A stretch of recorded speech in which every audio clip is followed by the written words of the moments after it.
आज दिन मंगलवार दिनांक 15 नवंबर 2022 और आज के हमारे संदेश का शीर्षक है शरीर की एकता। हालेलुया।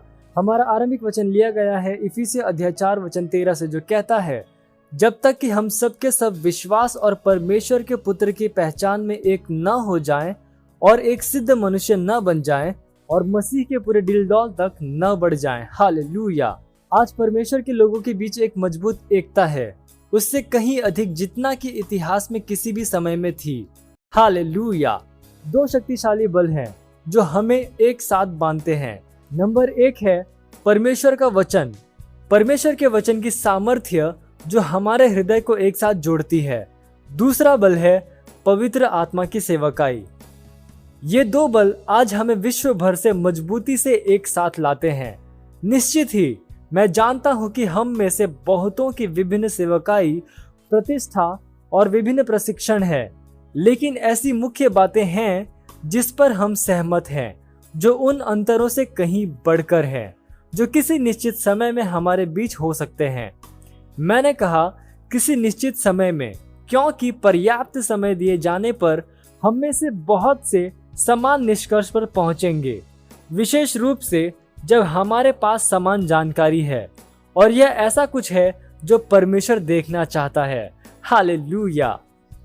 इफिसियों अध्याय 4 वचन 11 से लेकर 12 कहता है, उसने कुछ को प्रेरित नियुक्त करके और कुछ को सुसमाचार सुनाने वाले नियुक्त करके और कुछ को रखवाले और उपदेशक नियुक्त करके दे दिया, जिससे पवित्र लोग सिद्ध हो जाएं और सेवा का काम किया जाए और मसीह की देह उन्नति पाए।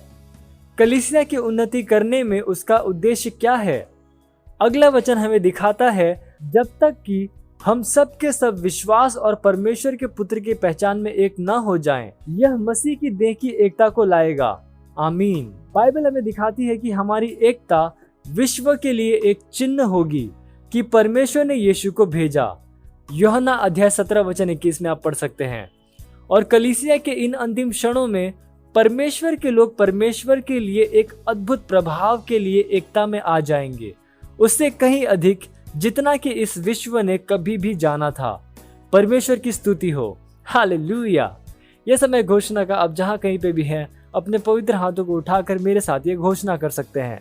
बोलिए, प्रेमी पिता, मैं विश्व भर में मसीह की देह की वृद्धि, विकास, एकता और उन्नति के लिए प्रार्थना करता हूं। जैसे ही हम संपूर्ण पृथ्वी को आपके वचन के ज्ञान से भरने के लिए परिश्रम करते हैं, जैसा कि पानी समुद्र को भरता है, हम एक आत्मा में एक दिमाग के साथ खड़े रहते हैं और सुसमाचार के विश्वास के लिए एक साथ परिश्रम करते हैं, उद्देश्य की एकता के दर्शन को पूरा करते हुए।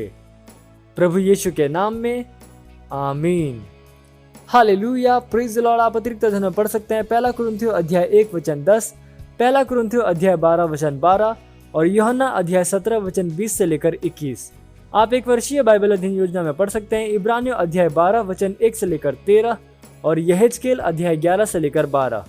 और आप 2 वर्षीय बाइबल अध्ययन योजना में पढ़ सकते हैं 1 यूहन्ना अध्याय 2 वचन 15 से लेकर 29 और यहेजकेल अध्याय 46। हालेलुया।